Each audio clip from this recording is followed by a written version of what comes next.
오늘 우리가 읽은 본문이 속해 있는 예레미야서 7장부터 10장은 예레미야의 두 번째 메시지를 기록하고 있습니다. 이 메시지는 첫 번째 메시지인 1장에서 6장이 있고 나서 5년 후 우리가 잘 아는 요시야 왕의 통치 가운데 제18년째에 선포된 말씀입니다.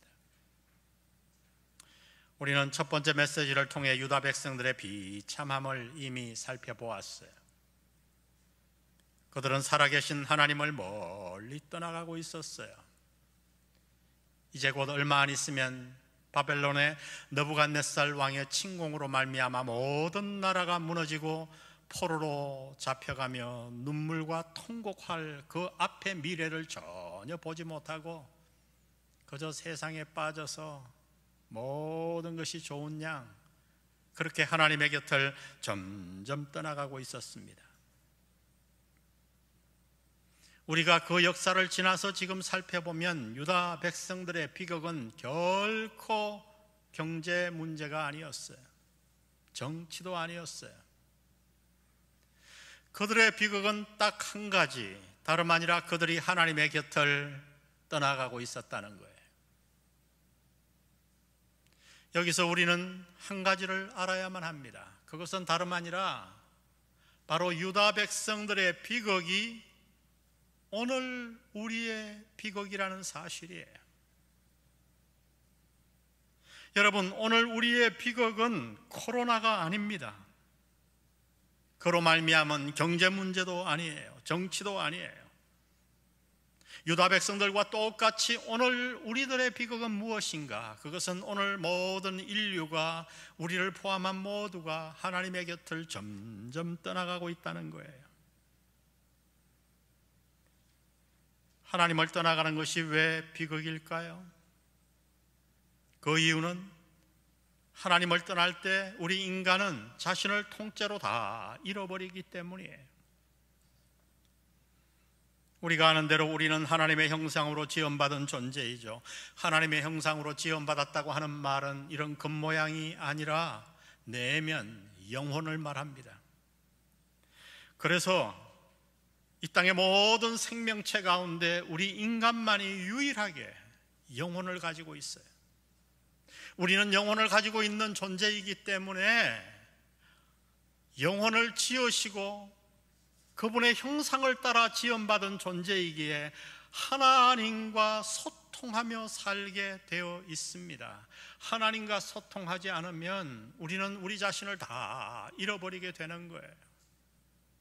마치 태양을 떠난 달이 아무 빛도 발할 수 없듯이 하나님을 떠난 인간은 그가 누구라도 어떤 지위에 있고 어떤 지식을 가지고 있다 하더라도 자신의 모든 정체성과 가치를 다 잃어버리게 되어 있습니다. 여러분, 인간이 자신의 가치를 잃어버린다면 동물과 다를 바가 무엇이겠어요? 우리는 오늘도 하나님을 멀리 떠나 자신을 잃어버린 채 살아가는 자들의 모습을 주위에서 봅니다. 신문과 방송은 연일 그러한 자들의 삶을 계속해서 보도해주고 있어요. 부모의 유산을 탐내 자식이 부모를 처참하게 죽입니다. 놀라운 것은 그렇게 하고도 전혀 양심의 가책이나 반성을 하지 않는다는 사실이에요. 남편과 아내가 서로 토막내어 살인을 하고 말귀도 못 알아듣는 그 어린 자녀를 부모가 때려서 죽이고, 여러분, 이 가슴 아픈 이야기들은 끝이 없어요. 이것이 오늘 저와 여러분이 살고 있는 사회의 모습이에요. 여러분, 왜 이런 일들이 일어날까요? 경제가 어려워서? 코로나가 찾아와서? 교육이 부족해서?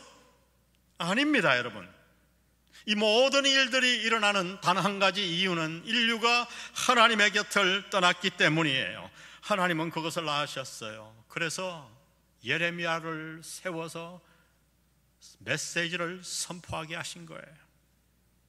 그 메시지의 핵심이 무엇인가요?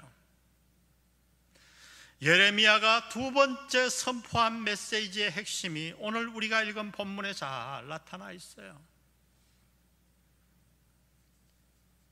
질문은 이것입니다.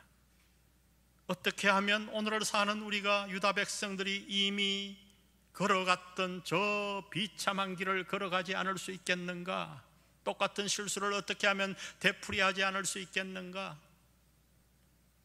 비극의 길이 아니라 돌이켜서 어떻게 하면 우리가 하나님이 인도하시는 축복의 길을 걸어갈 수 있겠는가? 이 중요한 질문에 대한 대답이 오늘 우리가 읽은 이 본문 안에 들어 있습니다. 하나님은 우리가 비극의 길을 버리고 축복의 길을 걷기 위해 우리가 해야 할 일 두 가지를 오늘 본문을 통해 말씀해 주십니다. 첫 번째, 우리 다 같이 한번 읽어봅니다. 하나님의 말씀입니다. 다 같이 읽습니다. 시작. 자신을 의지하지 말라. 하나님은 오늘 우리에게 말씀하십니다. 너희 자신을 의지하지 말라. 제 개인적인 경험을 이야기하자면 그동안 신앙생활하는 동안 가장 당황하고 힘든 때는 바로 하나님께서 내가 기대하고 내가 생각한 바대로 움직이지 않으실 때였어요. 분명히 하나님의 약속의 말씀을 붙잡고 기도했습니다. 그럼에도 불구하고 내가 기도하거나 기대한 대로 일이 벌어지지 않고 다르게 일이 흘러갈 때 저는 얼마나 힘들었는지 몰라요. 목사라서 표현을 하지 않아서 그렇지 제 마음에도 폭풍이 요동쳤습니다. 그 당시에는 마치 하나님이 자신의 약속을 지키시지 않는 분처럼 느껴질 때도 있었어요. 마음속에 의문이 들어왔어요. 혹 하나님이 나를 지켜보시지 않는 것은 아니야? 이런 의문도 들었어요. 여러분에게도 그런 경험이 있는지 모르겠어요. 아마 있을 겁니다. 누구라서 그런 경험이 없겠어요. 그 많은 고통의 시간을 지나면서 저는 그래도 한 가지 사실을 분명하게 깨달았어요. 그것은 다름 아니라 나를 포함한 우리 모두는 종종 하나님을 내가 정한 박스 안에 가두는 경향이 있다는 거예요. 그러기를 원해요. 우리는 성경을 읽으면서도 내가 좋아하는 약속의 말씀에 밑줄을 긋고 그것을 암송하고 기억하고 그것을 붙잡고 기도합니다. 그 말씀을 근거로 기도하죠. 그런데 중요한 것은 그때 하나님은 내가 생각하고 기도한 대로 움직이셔야만 한다는 거예요. 저는 제 안에 그걸 발견했어요. 왜냐하면 내가 그분의 말씀을 붙잡고 기도했으니까. 그러나 사실 솔직하게 말하자면 하나님의 말씀을 붙잡고 기도는 했지만 그 모든 것은 핵심은 바로 내가 원하는 바였어요. 내가 원하는 바. 하나님은 이것을 아셨어요. 그래서 오늘 예레미야를 통해 우리에게 이렇게 말씀해 놓으셨습니다. 23절에 보니 여호와께서 이와 같이 말씀하시되 지혜로운 자는 그의 지혜를 자랑하지 말라. 용사는 그의 용명을 자랑하지 말라. 부자는 그의 부함을 자랑하지 말라. 무슨 말인가요? 하나님은 지금 우리에게 이렇게 말씀하는 거예요. 너희가 진정으로 복의 길을 걷고 나와 동행하여 남은 생을 살기를 원하니 그렇다면 너희는 한 가지를 하지 말아야 돼. 절대로 너희 자신을 의지하지 말거라. 여러분, 왜 우리는 우리 자신을 의지하지 말아야 하나요? 먼저 우리는 왜 우리의 지혜를 의지하지 말아야 합니까? 왜 우리의 지혜를 자랑하지 말아야 합니까? 그 이유는 우리의 지혜는 너무나 부분적이고 제한적이기 때문이에요. 우리는 전체를 볼 수도 없고 이면에 숨긴 것들을 볼 수 없습니다. 우리가 잘 아는 유명한 베스트셀러의 저자 스티븐 코비는 우리의 지혜와 지식이 얼마나 제한적인지를 자기의 경험을 통해 우리에게 이야기해 줍니다. 어느 날 스티븐 코비가 뉴욕에서 지하철을 탔어요. 제법 사람들이 많이 앉아 있는데 한 정거장에 딱 전철이 서자 아버지와 아들이 올라옵니다. 근데 아이가 올라오면서부터 우는 거예요. 큰 소리로. 여러분, 아이가 울면 보통 어떻게 해야 돼요? 부모가 달래거나 뭐 어떻게 해서라도 못 울게 해야 되잖아요. 근데 아버지는 멍하게 있는 거예요. 아이는 계속해서 웁니다. 사람들이 참다가 막 화가 났어요. 아니, 도대체 왜 아이를 안 달래고 저러고 있는 거지? 그러다가 한 사람이 드디어 화가 나서 못 참고 성격이 급한 사람이 호통을 치기 시작합니다. 아니, 아이가 울면 달래야지, 여기가 당신 안방이냐고 막 소리를 쳤더니 그때서야 그 아버지가 그때 뭔가를 들었다는 듯이 눈을 이렇게 고개를 들더니 미안합니다. 정말 미안합니다. 근데 사실은 이 아이의 엄마가 조금 전에 병원에서 죽었어요. 이 아이가 엄마를 잃어서 이렇게 우는 거예요. 미안합니다. 전철에 장막이 흘렀어요. 여러분, 그렇습니다. 당신은 누군가의 사정을 다 안다고 생각합니까? 그래서 쉽게 함부로 비판하곤 하나요? 우리의 지식은 너무나 제한적이에요. 너무나 부분적이에요. 공부를 많이 해본 사람은 이 사실을 다 압니다. 제가 공부를 제대로라고 말씀드렸어요. 제대로 많이 한 학자들을 제법 만나봤는데 그들에게는 공통점이 있어요. 그런 사람들은 모두가 다 겸손해요. 내가 얼마나 부족한가를 아는 거죠. 여러분, 과학에서 가장 많이 나오는 답, 박사과정에서 지금도 많이 나오는 답이 뭔지 아세요? GOK, 영어로 God only knows. 하나님만이, 오직 하나님만이 아신다. 우린 모른다는 거예요. 여러분, 그렇잖아요. 그러면 지식과 지혜만 그럴까요? 아니요. 하나님은 용맹에 대해서도 말씀하십니다. 우리가 대단히 담대하고 용맹한 것 같아도 그렇지 않다는 거예요. 제가 목회하면서 봐도 그래요. 아주 용맹하게 보이던 사람도 특별히 자녀가 무너지면 그 앞에서 덜썩 주저앉더라고요. 부는 어떻습니까? 여러분, 우리의 부함이 얼마나 순간적인가요? 하나님은 이것을 아셨기에 저와 여러분 보고 부함을 자랑하지 말라고 말씀하십니다. 나의 부로 내가 모든 것을 할 수 있을 것 같아도 막상 부를 지고 나면 돈으로 부로 하지 못하는 것들이 얼마나 많은지 몰라요. 그리고 그 부는 순간적이고 일시적이에요. 그래서 하나님은 말씀합니다. 너희는 너희 자신을 의지하지 말거라. 이 땅을 살 동안 너희의 한계를 알라고 말씀하십니다. 그것이 비극을 방지하는 비결이라고 말씀합니다. 유다 백성들은 그렇게 하지 못했어요. 바로 코앞에 나라가 망하고 모두가 포로로 잡혀가는 그 일이 바로 코앞에 와 있는데도 그들은 하나님의 곁을 떠나 세속적으로 달려가고 있었던 거예요. 자신을 의지했죠. 마음이 높아졌지요. 요즘 사이코패스라는 용어가 자주 등장하죠. 정의하면 반사회적 성격장애예요. 반사회적 인격장애예요. 이 사이코패스의 특징이 여러 가지가 있겠지만 그 가운데 가장 중요하고 핵심적인 게 뭐냐 하면 그것은 바로 모든 것을 자기 위주로만 생각한다는 거예요. 쉽게 얘기하면 나 우중, 이런 별명을 가진 사람이 있어요.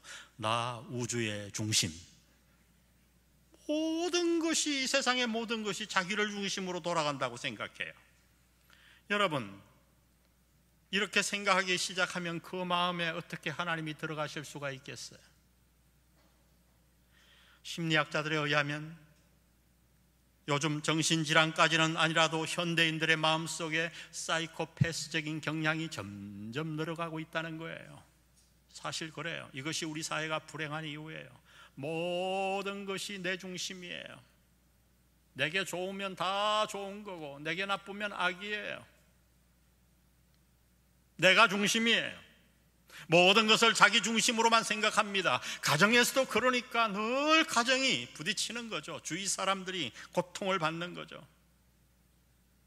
우리가 이렇게 모든 것을 내 중심으로만 생각하고 나를 의지하고 나를 높이고 내가 최고라고 생각할 때 나도 모르게 우리는 하나님의 곁을 떠나갈 수밖에 없는 거예요. 유다 백성들처럼. 그 결말은 무엇인가? 비참함이에요.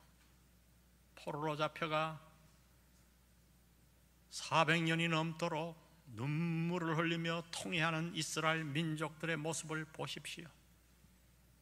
그래서 오늘 하나님은 우리에게 말씀하십니다. 우리가 비극의 길을 버리고 축복의 길을 가기 위해 먼저 우리는 어떻게 해야 되는가? 얘들아, 너희는 너희 자신을 의지하지 말거라. 그리고 하나님은 또 하나의 말씀을 주십니다. 두 번째를 우리 다 같이 읽습니다. 시작. 여호와를 알고 깨달으라. 여호와를 알고 깨달으라. 나를 의지하지 말고 여호와를 알고 깨달으라. 24절에 보니 자랑하는 자는 이것으로 자랑할지니 곧 명철하여 나를 아는 것과 나 여호와는 사랑과 정의와 공의를 땅에 행하는 자인 줄 깨닫는 것이라. 나는 이 일을 기뻐하노라. 여호와의 말씀이니라. 하나님은 자신에 대해 우리가 해야 할 일 두 가지를 말씀하셨어요. 그것은 바로 그분을 알고 그분을 깨닫는 것입니다. 왜 우리는 그분을 알고 깨달아야 합니까? 그것이 왜 우리에게 축복일까요? 그 이유는 그분이 바로 만물의 창조자요, 저와 여러분을 만드신 자요, 우리 영혼의 주인이시요, 앞으로 장차 이 세계를 다스리시며 지금도 이 온 세계를 그분의 손안에 다스리고 계시기 때문이에요. 하나님을 떠나 비참한 길로 달려가는 유다 백성들을 향해 예레미야는 이렇게 외치기 시작합니다.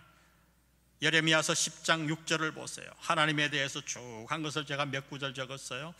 여호와여, 주와 같으니 없나이다. 주는 크시니 주의 이름이 그 권능으로 말미암아 크시니이다.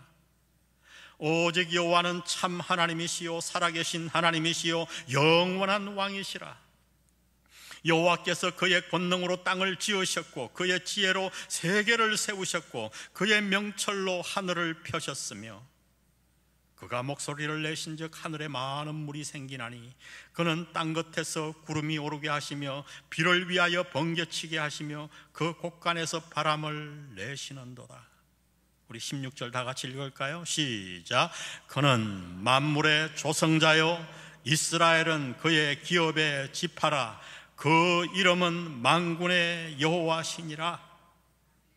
여러분, 그렇습니다.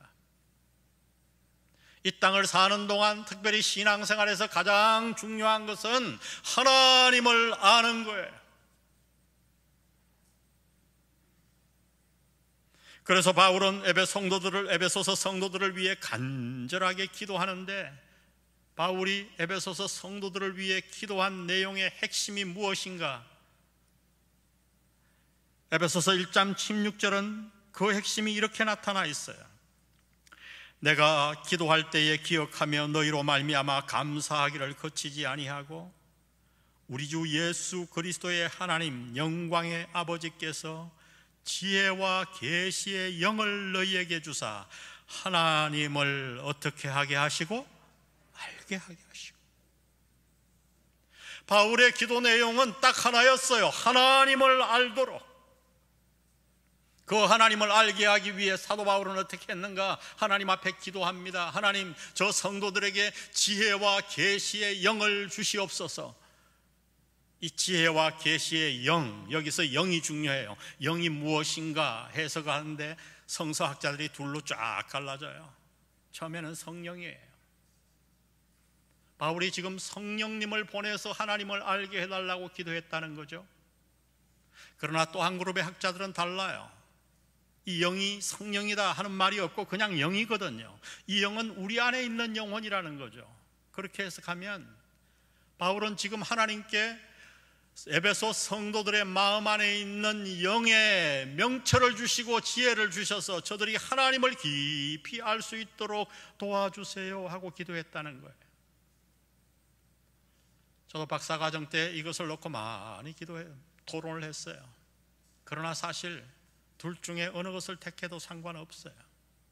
왜요? 결과는 하나니까. 핵심은 하나니까. 핵심은 무엇인가? 하나님을 알도록. 바울은 간절히 기도했는데 무엇을 위해 기도했는가? 그들의 경제와 어려움과 이런 것들이 아니라 저들이 정말 지혜와 계시의 영을 받아서 하나님을 깊이 알도록 기도한 것입니다.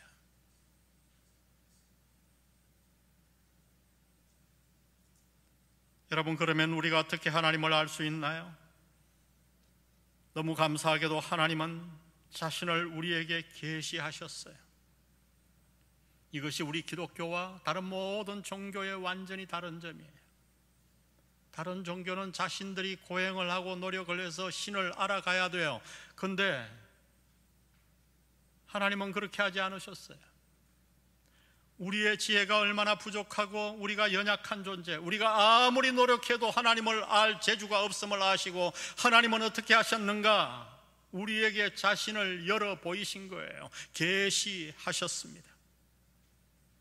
그러면 하나님을 자신을 어디에 계시하셨는가? 먼저 자연 만물 속에 계시하셨어요.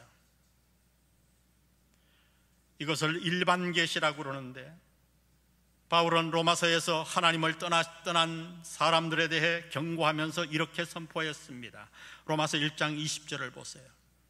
창세로부터 그의 보이지 아니하는 것들 곧 그의 영원하신 능력과 신성이 그가 만드신 만물에 분명히 보여 알려졌나니 그러므로 그들이 핑계하지 못할지니라. 사람들이 핑계할 수 없대요. 나는 복음을 받은 적이 없어. 나는 성경을 불행하게도 가져본 적이 없어. 그래서 하나님을 몰랐는데 그렇게 할 수 없다는 거예요. 왜? 하나님은 성경에만이 아니라 자신을 만물 속에 계시하셨으니까. 여러분 그렇잖아요. 저 하늘의 별만 묵상해 보세요. 덜에 핀 꽃 하나를 보세요. 그 모든 만물이 무엇을 하는가? 하나님을 말씀하는 거예요. 하나님이 이 땅을 지으신 분이요, 하나님이 어떤 분임을 우리에게 가르쳐 주는 거지요. 그래서 여러분, 우리 믿는 자들은 자연을 사랑해야 돼요. 그리고 종종 자연 속에서 살아야 돼요. 아파트 속에서만 사는 것은 불행이에요.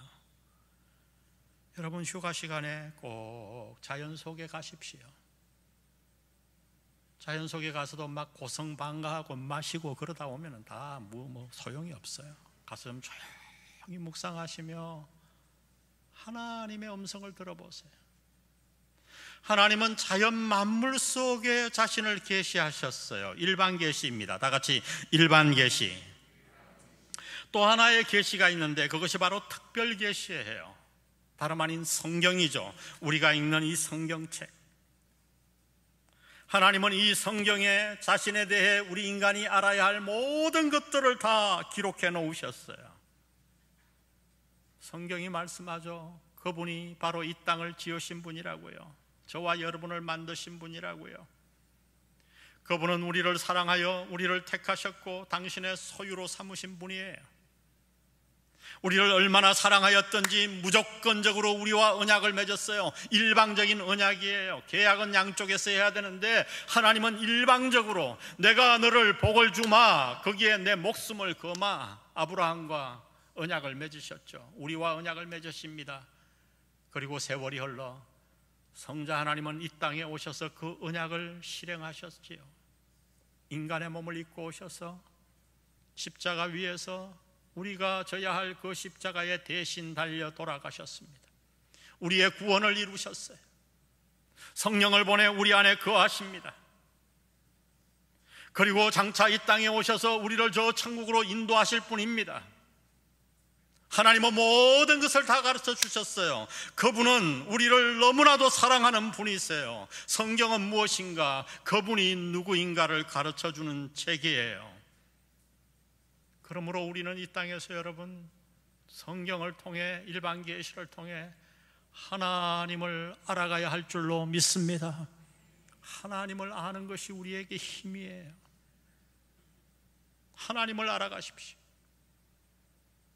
또한 우리는 하나님을 알 뿐만 아니라 그분을 깨달아 가야 합니다. 아는 것과 깨닫는 것은 같지만 약간 차이가 있어요. 구분하여 말하자면 깨달음은 아는 것을 삶 속에서 깊이 깨우치는 것을 의미하잖아요. 어떤 지식이라도 내가 삶 속에서 그것을 깊이 깨달을 때 그 지식은 살아서 우리의 삶에 녹아들게 되어 있어요. 그러면 여러분, 우리가 도대체 하나님을 어떻게 깨달을 수 있을까요? 오늘 본문에 그 방법이 아주 자세히 나타나 있어요. 24절을 보세요. 자랑하는 자는 이것으로 자랑할지니 곧 명철하여 나를 아는 것과 나 여호와는 사랑과 정의와 공의를 땅에 행하는 자인 줄 깨닫는 것이라. 무슨 얘기입니까? 우리는 계시의 말씀을 통해 하나님을 알 수 있다고 말씀드렸어요. 그러나 하나님에 대한 깨달음은 어떻게 얻어지나요? 바로 우리가 하나님이 이 땅에서 행하시는 대로 행할 때에, 삶 속에서 하나님과 동행하여 하나님이 행동하시는 대로 우리가 행동할 때에 우리는 하나님을 깊이 깨닫게 된다는 거예요. 당신이 성경을 읽으면서 하나님에 대해 어떤 사실을 알게 되었습니까? 그렇다면 거기에서 그치지 말고 그분이 사시는 대로, 그분이 행하신 대로 한번 살아보세요. 우리가 그분의 성품을 알고 그분이 행하시는 바대로 살아가면 바로 그때 우리는 하나님에 대해 깊이 깨닫게 돼요. 제가 어느 날 아프리카 오지 아주 어려운 지역에서 오랫동안 선교하신 한 선교사님이 한국에 오셔서 몇몇 목사님들과 함께 만났어요. 그래서 너무 거기가 어려운 지역이라 너무 고생이 많으시겠다고 말씀했더니 그분이 정색을 하고 그냥 인사로가 아니라 오해라고, 전혀 그렇지 않다고 말씀하시는 거예요.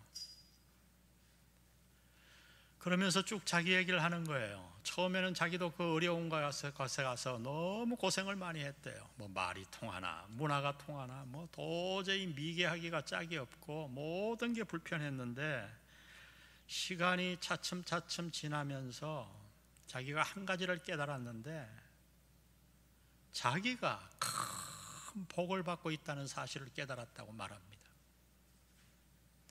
그러면서 뭐라고 말씀하는 거 하니, 자신은 그곳에 가서 그들과 함께 어울려 살면서 비로소 하나님이 어떤 분이심을 깊이 깨달았대요. 말도 안 통하고 말귀도 못 알아듣고 정말 속이 터질 때가 한두 번도 아닌데 그들을 눈물로 기도하며 품으며 사역을 하면서, 아, 하나님이 나를 이렇게 사랑하셨구나. 과거에도 알았대요. 하나님이 나를 사랑하시고 자기도 십자가를 믿고 다 머리로 알았는데, 거기 가서 그 삶 속에서 발버둥 치면서 자신을 향한 하나님의 사랑이 얼마나 높고 깊고 넓은지 깨달았다는 거예요. 자기가 정말 복을 받았다고 목사님들 저를 위로하려고 조금도 말하지 마세요. 저는 복을 받은 사람이에요. 여러분, 그래요. 욥은 극심한 고난에도 불구하고 하나님께 나아가고자 최선을 다했지요. 그리고 그렇게 고난과 실험하고 난 이후에 그는 마침내 이렇게 고백했어요. 욥기 42장 5절 우리 다 같이 읽겠습니다. 시작. 내가 죽게 되하여 귀로 듣기만 하였사오나 이제는 눈으로 주를 배옵나이다. 중요한 단어는 이제는이에요. 언제인가요? 이제는 언제인가요? 그것은 고난 속에서도 욥이 범죄하지 않고 믿음으로 살려고 발버둥 친 그때를 말합니다. 자신의 믿음을 삶 속에서 행함으로 드러내고자 애쓰고 발버둥 칠 그때에 욥은 고백합니다. 과거에는 내가 주님에 대해 귀로만 들었사옵는데 이제는 주님, 제가 이제 제 눈으로 주님을 배옵나이다. 아멘. 삶 속에서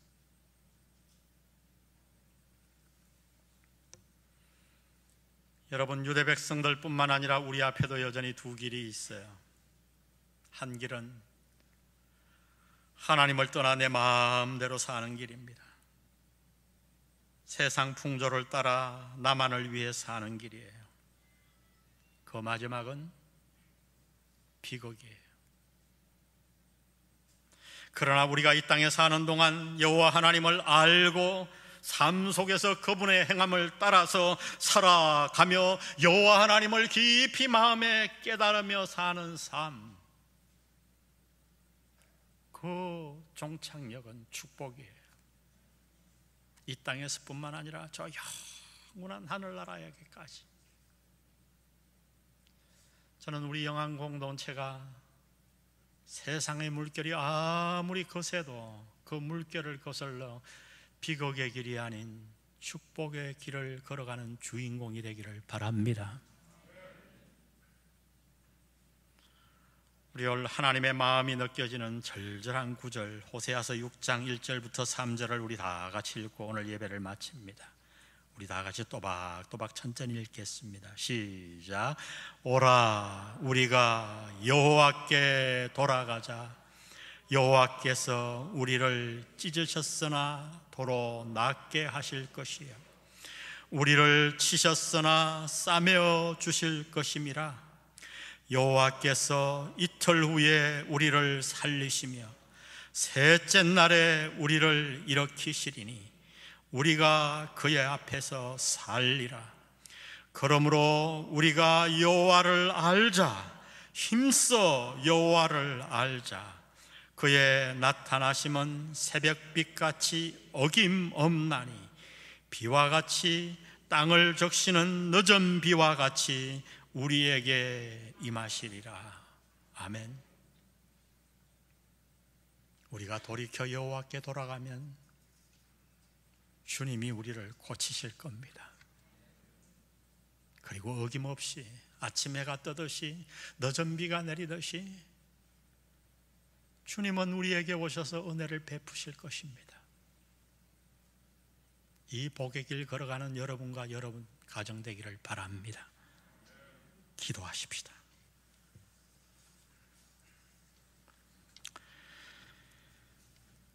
우리 이 시간 기도할 때에 나도 모르게 세상의 험한 물결을 따라 유다 백성들과 같이 하나님의 곁을 떠나가고 있었다면 오늘 우리 모두 돌이키지 않겠습니까? 그리고 기도합시다. 주님, 제가 당신을 알기를 원합니다. 당신을 깨닫고 싶습니다. 제 마음에 찾아오셔서 하나님을 깊이 알 수 있도록 저를 도와주옵소서. 우리 기도로 다 같이 주님 앞에 나아갑니다. 기도하겠습니다. 하나님 아버지, 오늘 이 말씀 붙들고 기도합니다. 오 아버지 하나님, 우리 가운데 있는 이 말씀, 우리에게 주신 이 공동체에게 주신 이 말씀을 우리 영안 공동체가 마음에 담기를 원합니다. 세상이 얼마나 험한지요. 유다 백성들이 자기 앞에 있는 비극의 길, 멸망의 길을 잠시 보지 못하고 곧바로 멸망이 찾아올 텐데 그 멸망을 보지 못하고 아버지 하나님 앞에 돌이켜 아버님을 떠나가고 비극을 맞았던 것을 봅니다. 아버지 하나님, 오늘 이 말씀을 우리에게 허락하셨사오니 우리가 그 길에서 돌이켜 멸망의 길에서 돌이켜 축복의 길로 달려가게 하나님께로 달려갈 수 있도록 아버지 하나님 우리 성도들을 복주시고 은혜를 베풀어 주옵소서. 저들의 가정을 주시고 저들의 자녀들이 하나님께 돌아가는 놀라운 일이 일어나게 아버지께서 도와주시고 하나님 저들이 기도할 때에 붙드셔서 저들의 심령이 하나님을 깊이 상하는 모든 자가 되게 도와주옵소서. 도와주옵소서.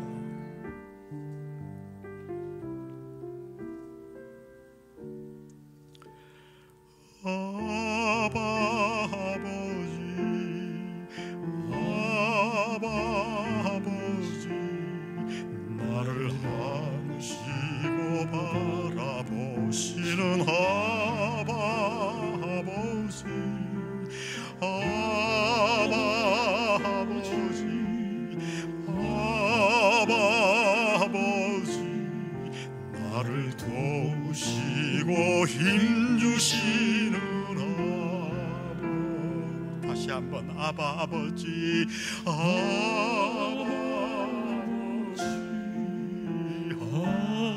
아버지 나를 안으시고 바라보시는 아버지 아버지 아버지 나를 도우시고 힘주시는 아버지 주는 내 마음을 고치시고 볼 수 없는 상처 만드시는 나를 아시고 나를 이해하시네 내 영혼 새롭게 세우시네 주는 내 맘을 고치시고 주는 내 맘을 고치시고 볼 수 없는 상처 만지시네 나를 아시고 나를 이해하시네 내 영혼 새롭게 세우시네.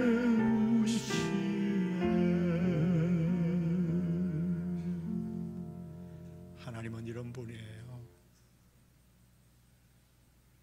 여러분 아바라는 말을 아시죠? 쉽게 얘기하면 아빠예요. 아빠. 하나님은 어떤 분이신가? 당신을 품에 안으시고 바라보십니다. 어린아이 처음 태어나서 품에 안고 바라보신 적이 있으세요? 하나님은 그렇게 하세요. 우리에게 다가오셔서 우리의 모든 상처들을 어루만져 주시고 고쳐주시고 한없이 우리를 사랑하는 분. 우리 하나님을 알아가십시다. 그분을 깨달으십시다. 우리 다시 한번 찬양합니다. 아바 아버지 아바 아버지 아바 아버지 나를 안으시고 바라보시는 아바 아버지 아바 아버지 아바 아버지 나를 도우시고 힘주시는 아버지 아멘. 주는 내 마음을 고치시고 볼 수 없는 상처 만지시네 나를 아시고 나를 이해하시네 내 영혼 새롭게 세우시네 주는 내 맘을 고치시고 주는 내 맘을 고치시고 볼 수 없는 상처 만지시네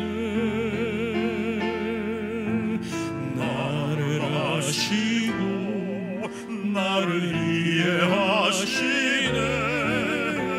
내 영혼 새롭게 세우시네. 내 영혼 새롭게, 내 영혼 새롭게 세우시네.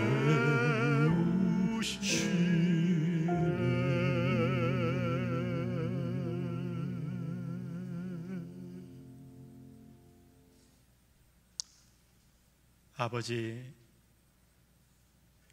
우리의 문제가 환경도 아니고 코로나도 아니고 경제도 아니고 하나님을 떠나가는 것임을 가르쳐 주셔서 감사합니다. 하나님을 알고 싶습니다. 하나님을 깨달아 마음에 모시고 싶습니다. 부족한 우리의 삶 속에 다가오셔서 우리를 너무나도 사랑하시고 우리의 모든 문제를 해결하실 수 있는, 오직 축복의 길로 우리를 인도하실 수 있는 그 하나님 아버지를 알고 그분과 동행하여 그분을 깨달으며 남은 생을 살게 도와주옵소서.